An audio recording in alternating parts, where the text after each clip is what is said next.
I declare this ceremony open.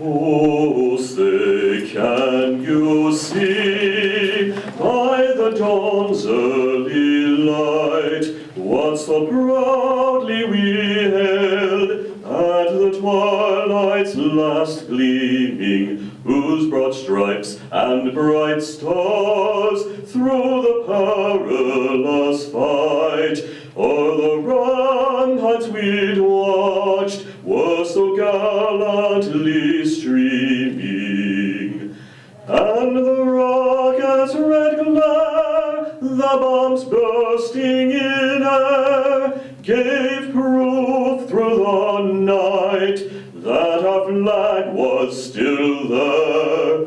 Oh, say does that star-spangled banner yet wave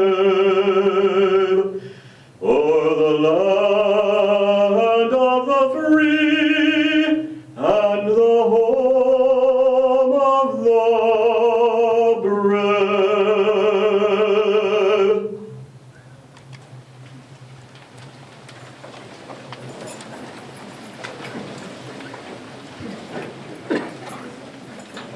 Thank you, Billy. Billy is a faculty member in our School of Arts and Science, and it's always a pleasure to have him on the podium. Thank you.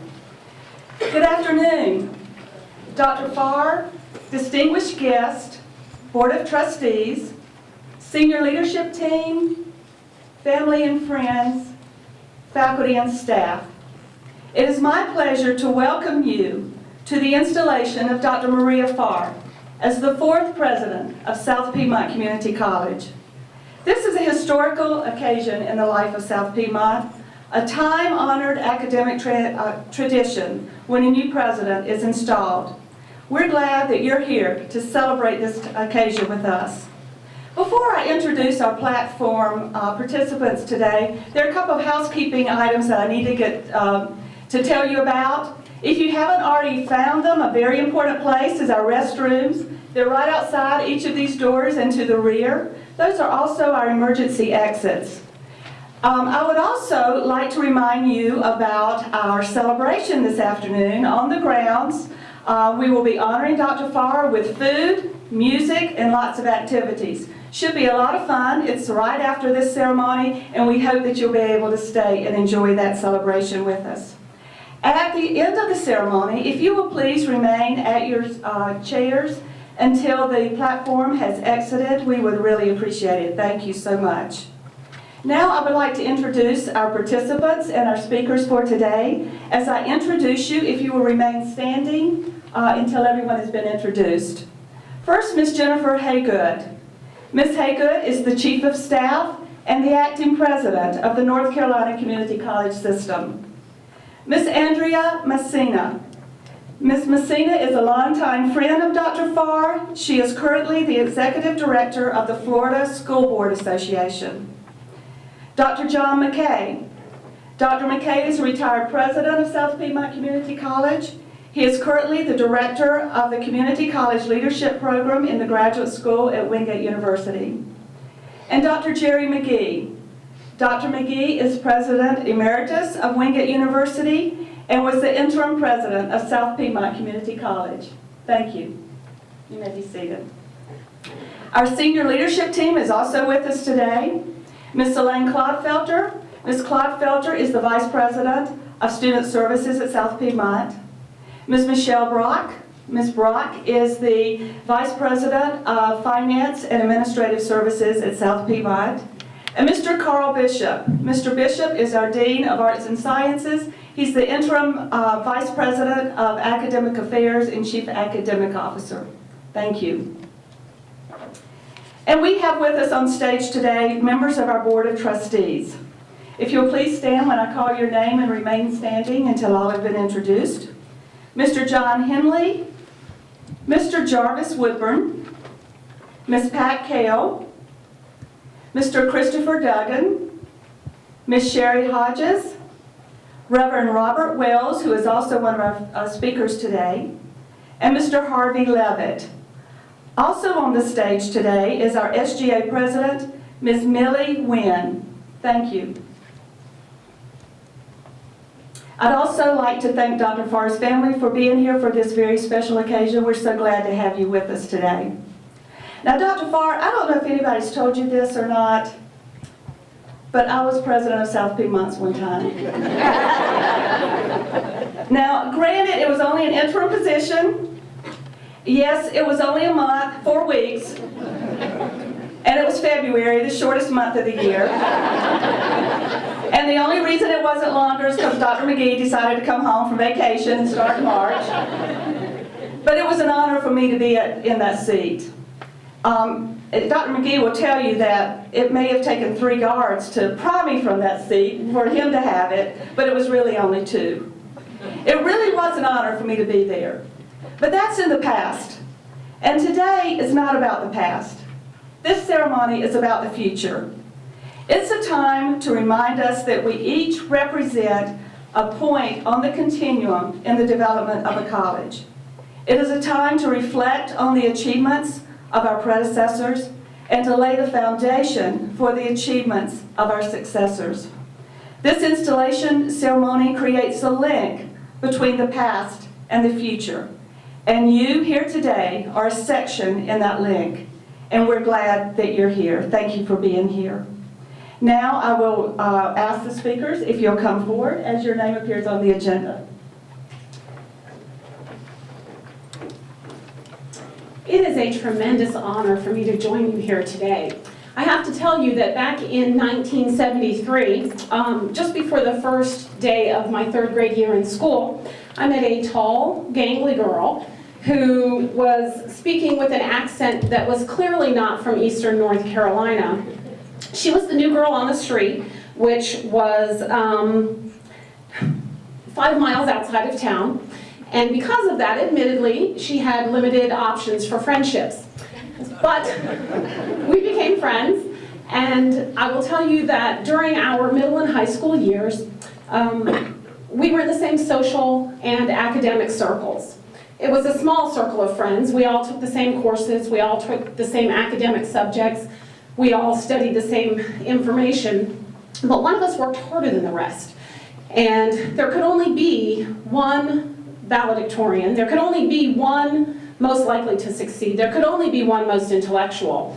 And that wasn't me. It was, in fact, your Dr. Pharr. You don't know me, and I'm here to tell you that you have chosen the most unbelievable leader that I have great confidence in. I'm here to promise you that the confidence you have placed in her is well placed.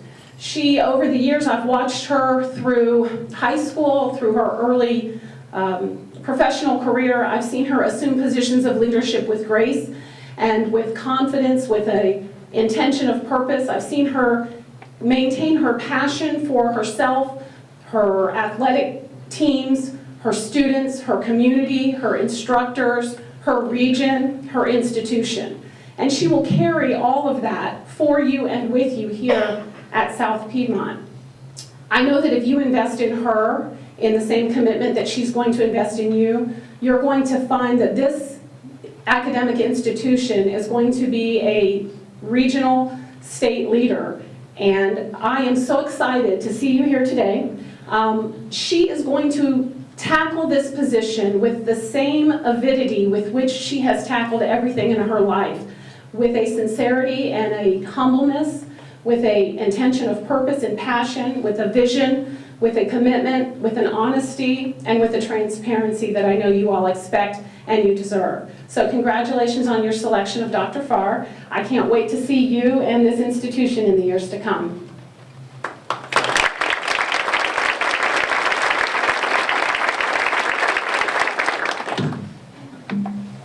Good afternoon. On behalf of the State Board of Community Colleges and the entire Community Colleges System Office, I am honored to be here as we celebrate South Piedmont's 4th president, Dr. Maria Pharr. I am proud to give greetings and felicitations not only from the System Office, but also from the entire North Carolina Community College system, a system of 58 colleges, each dedicated to the growth and enhancement of their communities. I congratulate you on the selection of your newest leader. Dr. Pharr has a breadth of experience that includes various faculty, staff, and leadership roles, and experience that spans both the state and local college levels. Dr. Pharr has been a valued colleague of mine for many years. We initially met many years ago when she was conducting research as part of her doctorate program, and then worked together at the system office. And I can also personally attest that she brings an energy and a commitment to students that will serve this community well. The selection of a leader is always a crucial decision, but it is even more important given that we are experiencing a time of extraordinary change and opportunity. Never has our workforce required so many of our citizens to have advanced skills. To continue to enjoy economic growth and prosperity, North Carolina must significantly increase the percentage of our citizens that have education and training beyond high school. Simultaneously, demographic shifts are impacting our state and system as our population is concentrating in metropolitan areas, diversifying, and growing older. Given such realities, the leadership of this college, this community, and this entire system will be called upon to fundamentally rethink how we do business and communicate the value of our mission. As leaders, we will simultaneously have to shepherd our students and staff through change and transformation. I highlight these realities for the purposes of laying the foundation of my charge to both Dr. Pharr and this community. Perhaps not in the history of our system has the role of community colleges been more important. Students come to our institutions seeking hope, opportunity, and a new chance at life. Whether it be a first career, a second career, starting a new enterprise, or just trying to hold their family together economically, the North Carolina Community College system represents the first and last measure of hope and opportunity for so many. Indeed, South Piedmont is the face and place of hope and opportunity to the citizens for both Anson and Union counties. Many people come to this college with a host of life experiences, both good and bad, but they come seeking one thing: education. The one thing that can forever change their lives, improve their fortunes, and sustain them and their families. So my charge to both you, Madam President, and to this community is perhaps this college, your leadership, commitment, and hard work have never been so important. So roll up your sleeves and work. Work hard for the prosperity of students. The State Board, the System Office, and your community college colleagues will be there to support you. And in closing, let me offer you one quote from Sir Winston Churchill. "We make a living by what we get, but we make a life by what we give." Congratulations, and may God richly bless you in the days and months ahead.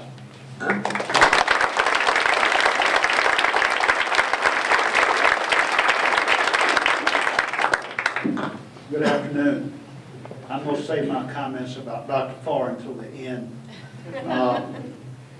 They're positive. I was asked to say a little bit about my time at South Piedmont since I came in 2003, which was actually the 4th year of South Piedmont being in existence. And when I got here, this building looked a good bit different than it does now. The college had moved in 2000. This room you're in now and the adjacent room was just one big open space with a bunch of stuff in here. This had been the computer center for the bank operations center that had operated here for many years. When they moved out, had a raised floor and all of that, so it was kind of a mess. When the college moved in, there were classrooms, there were offices, and they didn't do very much else. Finally, we got some money. We renovated this area. We painted the hallways, widened the front, redid the front lobby, and several other things. Got Creative Foods to come in and start doing the cafeteria and managing this facility, and so this has kind of taken off as a real great place in the community. A few of the things that happened, we had tremendous student growth at both campuses while I was here. I think to two things. One, we were doing a great job, but two, we had the recession. The college was able to keep its enrollment fairly steady after that. But the other thing we were able to do that I think sets the stage for where we are today was we really wanted to meet the needs of local business and industry, and we started a machining program in the metal building up here on the campus, and we started a mechatronics or industrial maintenance program in what is now the print shop, part of the print shop. And gradually they both, well, the mechatronics moved over to the Pennsylvania House facility across from the airport. And then when Dr. Sador was here, they moved into the what is now the Tyson Technology Center. So as you can see, things continue to develop and to grow. The other thing we did was create a master plan because the county wanted to build a building for us back in about 8 or 9, 7, somewhere in there. So we designed a big, nice building to go out here and develop the master plan. Then the county commissioners changed, which happened every 2 years in Union County back at that time. And the next group didn't like that idea, so our building kind of went away. So hopefully what we did then can have some impact today. The other thing that happened was a big focus on fundraising to help get those things going. The foundation really developed, grants really developed, and I think, Dr. Pharr, you're going to have to continue those full speed ahead. And the one thing I will say is that I think I've been president of 2 colleges. And 1973 must be a magical year. That was the first year I started my first job in a 2-year school in Charles, South Carolina. So I'm a few years older than Dr. Pharr, as you can tell. But for the next 38 years, I worked in community colleges, and it was a great career. But the one thing I always tried to do, and this saying was supposedly said by Eddie Robinson, the former football coach at Grambling University, who took a nothing program and built it into a fantastic program. And he supposedly said, do what you can with where you are, with what you have, win. So basically, take whatever you've got and do the best you can with what you have, and then the rest will take care of itself. And that's what I've tried to do, and I know that is what you will try to do. I met Dr. Pharr about 6 weeks, 2 months after she arrived. I sent her an email from my current part-time position at Wingate University and told her I wanted to come to meet her and offer my assistance if she needed any, and we had about an hour-long great conversation. I was very impressed by her, by what she said. Some of the people I knew here had been telling me that she was doing a great job, that she was listening and talking to them. And for a new president, if they start out that way, that tells me a lot about them. So anyway, she impressed me so much that I invited her this summer to come and speak to a class I'm teaching on presidents and executive leadership. And she came and did a fantastic job. And as a matter of fact, 2 of the young ladies I have in that class now say they want to be a college president because they heard her speak. So I accomplished my task partially by having her there. I thought that might happen, and it really did. So thank you for coming. Thank you for coming to South Piedmont. And I look forward to seeing great things happen here in the next 20 years as you are president.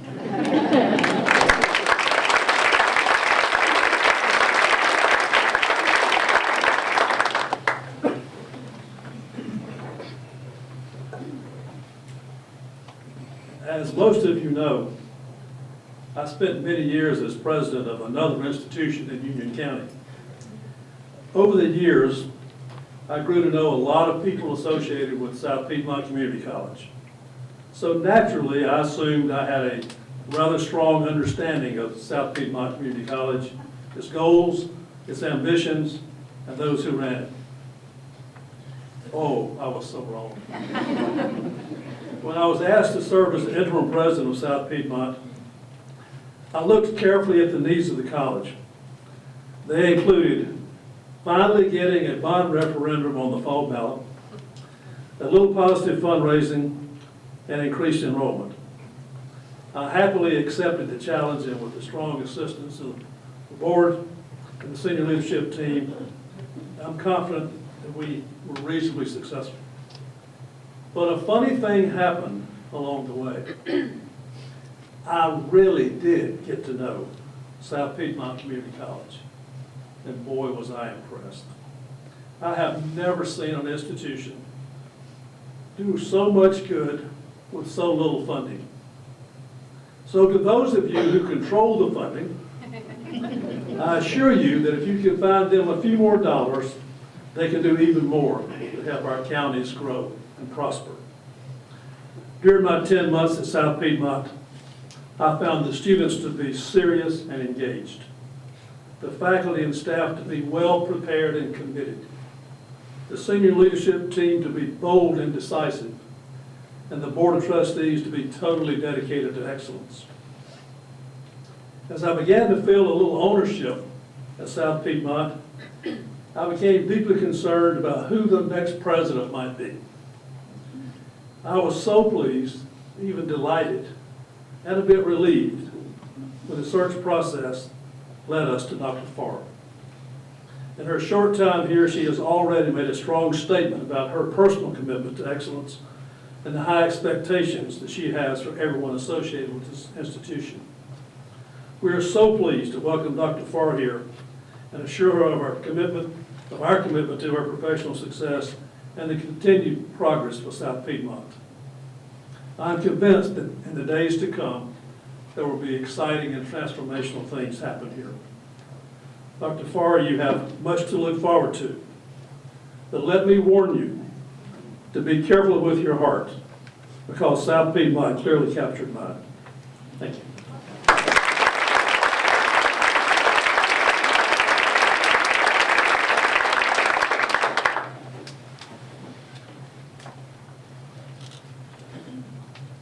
Are we in church? I'm accustomed to the front rows of the Baptist church not being filled. Real Baptist, y'all in the back there? Methodists are up front? Okay. As I was just sitting over here, I was reminiscing about the past week, and I remembered my last visit to the doctor's office. You know, we folks, when we get along in age, we like to talk about our ailments and our prescriptions, and you young folks don't understand that. Wait till you hit 70. It's a big deal what your prescriptions are. But I was in the doctor's office and I was musing with her. I said, you know, Doc, my wife has got the terriblest hearing problem. And it's really creating emotion in my household. I mean, things are upside down, things don't get done, they're not organized, and I just don't know what to do about it. And the doctor was very good. She said, well, I got a plan for you. Go home, say something to your wife behind her back at a good distance, and then slowly move forward, repeating what you're saying. And as you get close enough that she finally recognizes what you're saying and responds, you'll have an idea how bad her hearing really is. Well, I was excited about that. I could finally put my finger on just how bad my wife's hearing had gotten. I ran home and I found my wife cooking dinner in the kitchen. So I snuck around, I got about 20 feet in back of her. I said, honey, what's for supper? There was no response. Aha! So I crept a little closer to about 15 feet in back of her. honey, what's for supper? Again, no response. I got 10 feet away. Honey, what's for supper? Still nothing. And I thought, boy, this hearing problem of hers is really bad. So I kind of crept up. I got within 5 feet of her, and I, with great enunciation, said, honey, what's for supper? And she turned around coolly, looked at me and said, for the 4th time, dear, lasagna.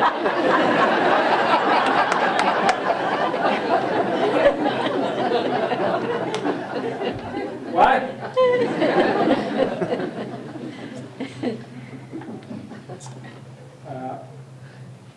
A couple of the speakers have already mentioned Dr. Pharr coming here and the process that brought her.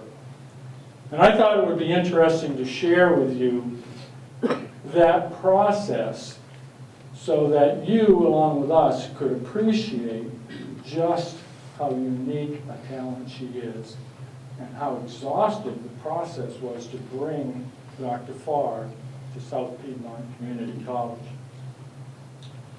There were about 7 or 8 steps involved in that process. The first step would have been to form a subcommittee of the Board of Trustees labeled a search committee. Oops, I'm supposed to sound humorous. Labeled a search committee. Okay, the search committee then sat down and we put together what generally we would want for guidelines in the search process. One of the first steps we wanted to do was to get together with the faculty, the staff, student bodies, and select from them groups of people that could give us input, and from all of them to gather what they saw as a vision going forward for SPCC. So we took their inputs, we took some of our own inputs, and we put together kind of a rough idea of what we were looking for in a president. At that point, we hired on board a consulting firm, a search firm, that was required by us to find us suitable candidates.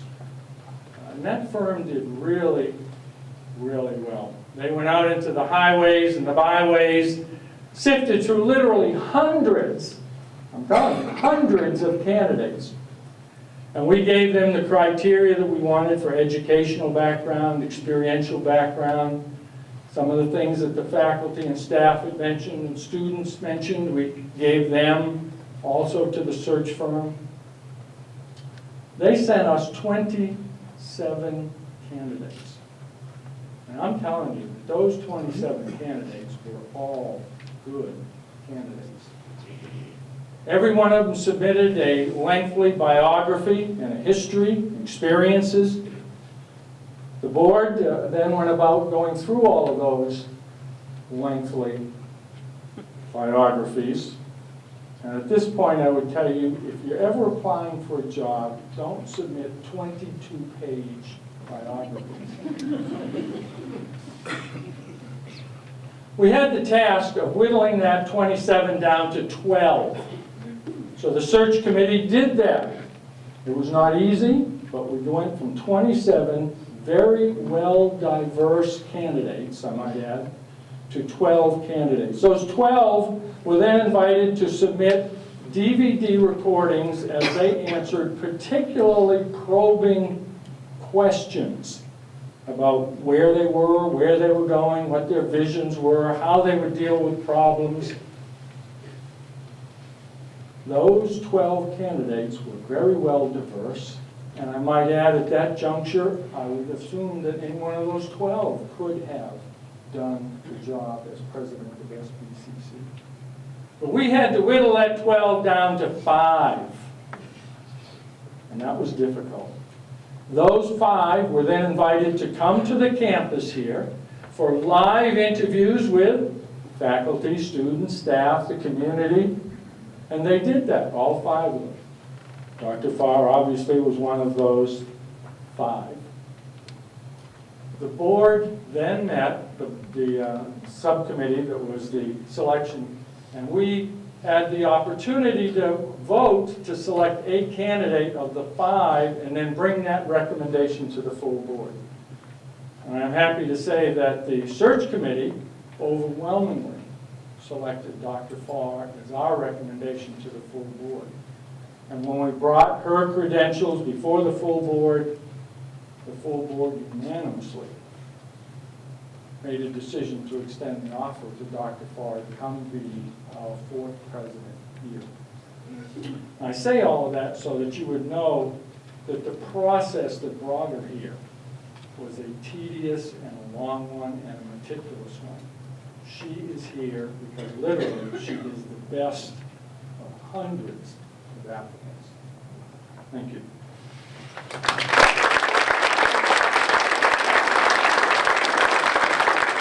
Thank you so much for all of you for your presentations today. They've added a lot to this program and you're very appreciated. Thank you. Now I would like to ask Mr. John Henley and Dr. Pharr to come forward. Mr. Henley will give the invocation of office. He is the secretary for our Board of Trustees.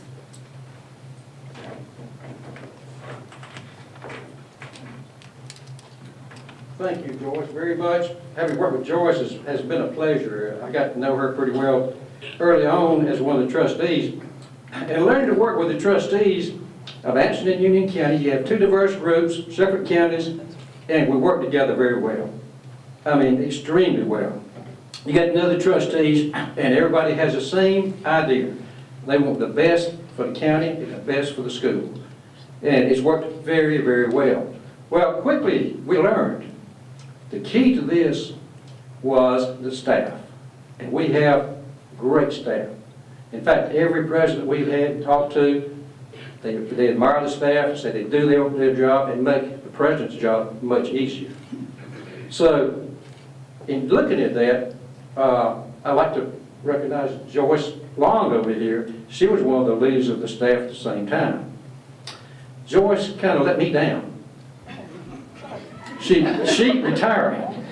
We didn't want her to retire, but she was so good and we depended on her so much. So we do have to replace her. So we'll miss you very, very much, Joyce. You know, in getting here, how did we get the staff we get?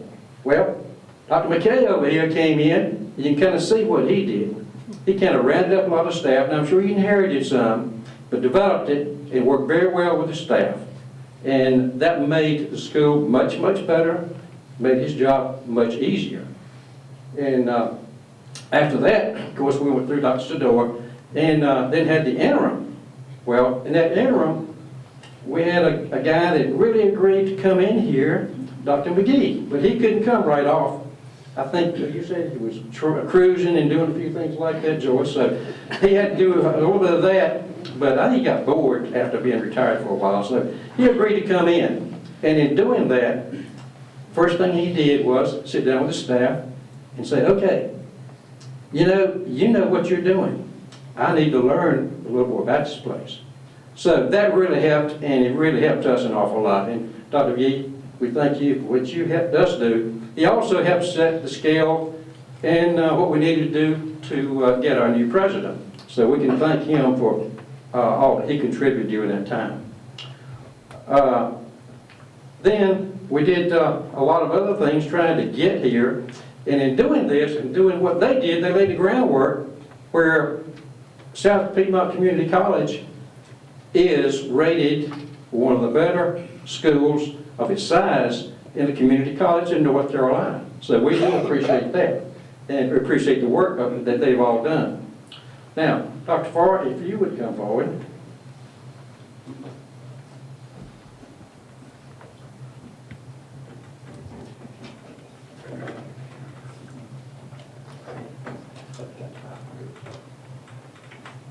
Raise your right hand and repeat after me, please.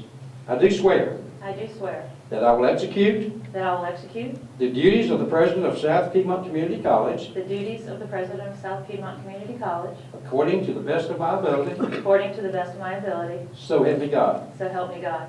I do swear I do swear that I will bear true allegiance that I will bear true allegiance and support the Constitution of the United States of America and support the Constitution of the United States of America and the Constitution of the State of North Carolina, and the Constitution of the State of North Carolina. so help me God. So help me God.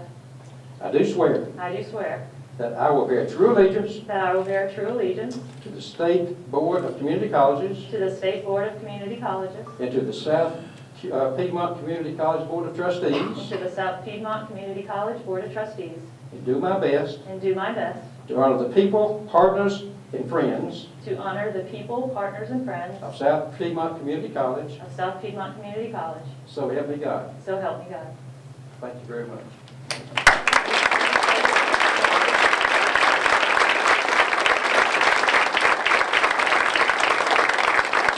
Now, by virtue of the authority of South Piedmont Community College and the Board of Trustees, I commit you the medallion and place over your shoulders the seal of South Piedmont Community College, the symbol, the high office of which you now hold.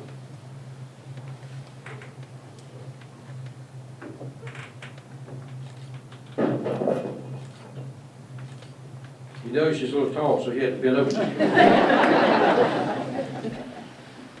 I now present to you the fourth president of South Piedmont Community College, Dr. Maria Pharr.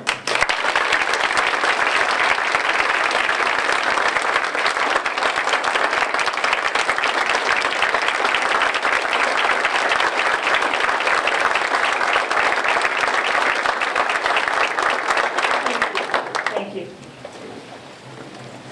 I am very humbled to be here.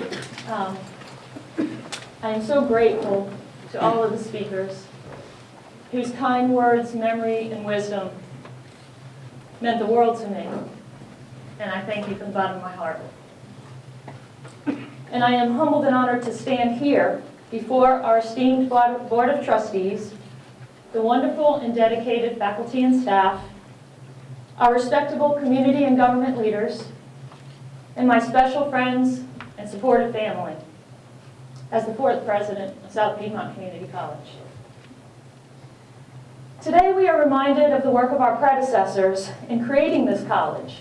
We relish in the many accomplishments of those that have passed through our doors, and we eagerly anticipate the bright future that lies ahead of us. As I contemplate this continuum of progress, I envision the creation of a tapestry. Designing a tapestry begins with a single artist who creates a design that is transferred into simple lines drawn across the warp or the structural threads of a loom. The weavers then take their uniquely dyed threads or weft and skillfully and thoughtfully arrange them across the vertical loop of the loom. Interpreting the artist's image with their own infusion of soulful creativity. The weaver sits behind the loom and occasionally looks across at a mirror to see the reflection of the forming image. When the mirror is turned just right, the image aligns perfectly with the area being woven. The skill and experience of the weaver help to create the seamless combination of weft and warp, or thread and structure, and integrates both humanity and spirit into the design. When complete, the tapestry is a celebration that honors both the artist and the art. I ask that you consider this metaphor in relation to who we are and what we do. The warp, those long, undyed threads that make up the structure of the tapestry, represent the members of our boards, our government leaders, and our early founders, who constitute the strength and support for the elements of our mission. Each president has been the artist for their time, and their visions were represented by the simple lines transferred to the warp and used as a guideline for the weavers. The weavers are our faculty and staff, who pull the weft between, around, and through the warp, revealing the beautiful tapestry of students and communities that are at the heart of what we do. However, we could not complete our work without the craftsmen that spool the bobbins, dye the threads, and construct the loom. These are our family and friends that support our efforts, partner with us through life, and extend their hands, their hearts, and their shoulders when we are in need. This living art, this masterpiece, comes to life only when we all move together in harmony and look forward. If we look only at the back of the tapestry, we see the loose threads and knots and a scattered collection of different colors. But when we turn it around, what we see is the beautiful image that reveals the essence of our labors. An image that would not have been unveiled had we focused on the individual elements of its constitution. And although today is a celebration of the creation of a new tapestry, let us show our gratitude for the artists, weavers, and craftsmen that brought us to this day. I am grateful for the work of the former presidents, for their courage, their vision, and their resolve that supported the evolution of South Piedmont Community College from the formation of the college charter to having 4 sites across Anson and Union counties serving over 6,800 students annually. And for working with our county commissioners to secure $43.4 million in state and county bonds. And all of that money will go for upgrades and new constructions that provide opportunities for our students to have state-of-the-art training and education.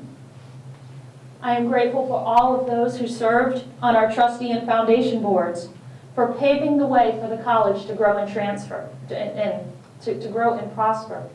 And to the commissioners and other government leaders that believe in our mission and support us through advocacy and facility support. To our staff and faculty who understand and commit to our honorable mission of learning, student success, workforce, and community development, and who continually amaze me with their passion for our students and our community. I share the honor of this day with you.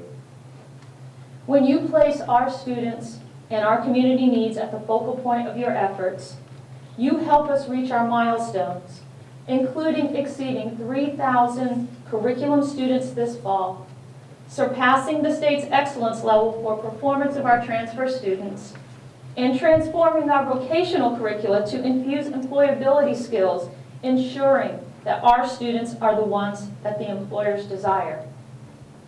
And a special thank you to the many staff members who are instrumental in making this day happen. I cannot thank you enough. Specifically, Sarah Nichols, who took on the charge without hesitation, formed that great team of individuals who are listed in the program. I give you my thanks. On a personal note, I want to recognize my friends and family for showing the level of support that only the most loyal and caring people in your life can. My dear friend, Andrea Messina, who made me feel welcome when my family moved to North Carolina, despite the pressures an 8-year-old may feel that might have led her not to befriend a shy and awkward new kid from up north. Her accepting and loyal friendship has continued for 44 years, and I'm so honored to have you with me here today. To my new friends that welcomed Jonathan and I into this community and immediately made us feel we were home, I thank you for your kindness and your fellowship. And to those individuals that are both colleagues and friends, I offer my heartfelt gratitude for your support and counsel that have been guideposts for me throughout my career. Today, I also share this celebration with my family. My oldest brother, Raymond Sakosha, and his wife Shirley live in New Mexico and could not be here today. But my sister, Patricia Clark, her grown children, Andy Gupton and Christopher Meyer, are here today, as is my brother, Richard Sakosha, his wife Amy, and their children, Matthew and Elizabeth. You may have noticed that my husband and my mother were integral parts of the ceremony. They stood by me as I took my oath and received the college medallion. The symbolism of those occurrences should not go unnoticed. They've walked with me through the most important events in my life and stood by me in support as I made my journey to this moment. They've been, without a doubt, 2 of my 3 biggest fans. There's another that I know is here in spirit, probably shouting from the heavens the words that he often used to greet me. He always used to sing my name, Maria, my favorite doctor. The corsage that my mother's wearing and the yellow roses that she carried with her, or carried here and laid in the seat that remains empty, are for my father. A man that did not hesitate to show his pride and who always believed in me. I know this day would meant the world to him. To this day, this glorious day that honors the past, celebrates the future. It's a day that begins a new era for the college. So as I close, I implore you to create that tapestry with me. The lines will be those that prioritize stewardship, quality, and service in all that we do. There will be lines that create, enrich, and innovate our programs with the skills required for current and future jobs. They will be the lines that enhance and develop partnerships with our educational, business, economic, and workforce development associates. And they will be the lines that provide the most relevant and vital support services that lead to success for our students. Our commitment to these values and goals will create an enduring masterpiece that reveres and commemorates both the art and the artists, our students, our community, and all that is South Piedmont Community College. Thank you for this day.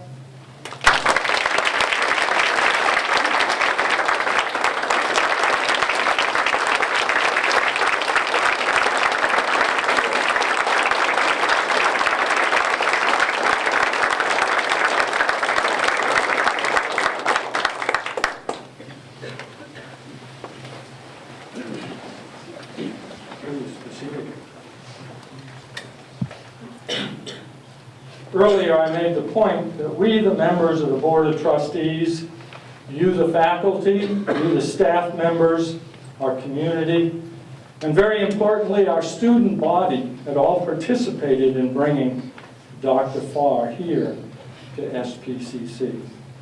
Consequently, we all have high expectations for a Dr. Pharr presidency. In fact, if I could borrow from Mr. Dickens, I think we have great expectations for a presidency of Dr. Pharr. And I have no doubt that Dr. Pharr will succeed. She is that kind of a person. The kind of a person you hook your wagon to because they know where they're going.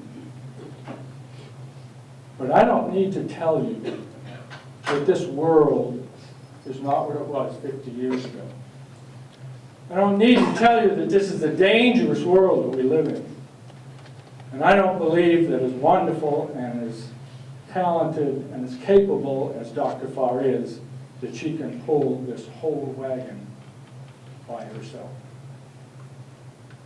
We participated in bringing her here. So now I would challenge not only the Board of Trustees, but the faculty, the staff, the student body, members of the community, to again be a part of the process, not just in bringing Dr. Pharr here, but in making Dr. Pharr and SPCC a success. We all have to put our shoulder to the wheel. These are the times in America when togetherness and unity matters. So I would challenge all of you to get behind the effort and do what we can do.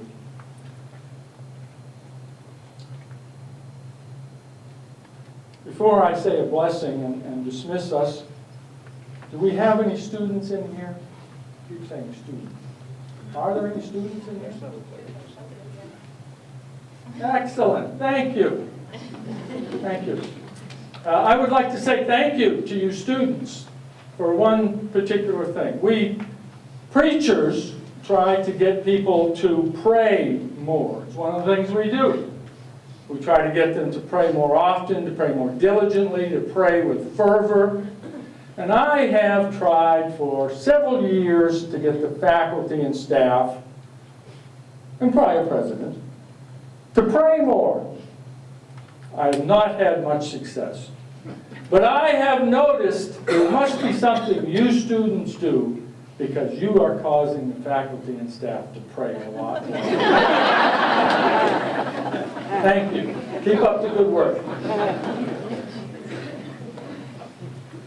I would like to close us in prayer now. Before I do that, let me just say that whatever faith you are, I do not mean to exclude you.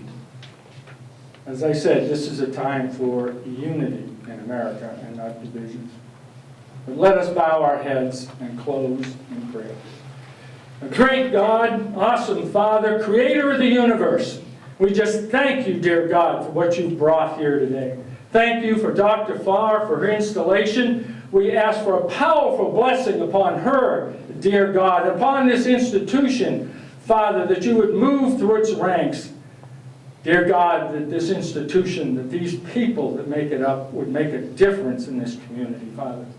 We pray for a blessing upon her, a blessing on the faculty and staff, a blessing on each and every student that walks these halls, dear God.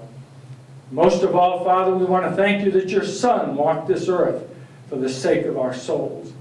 And we would ask, Father, that for the festivities that follow, the fun, the fellowship, the food, that you would bless them all, dear God.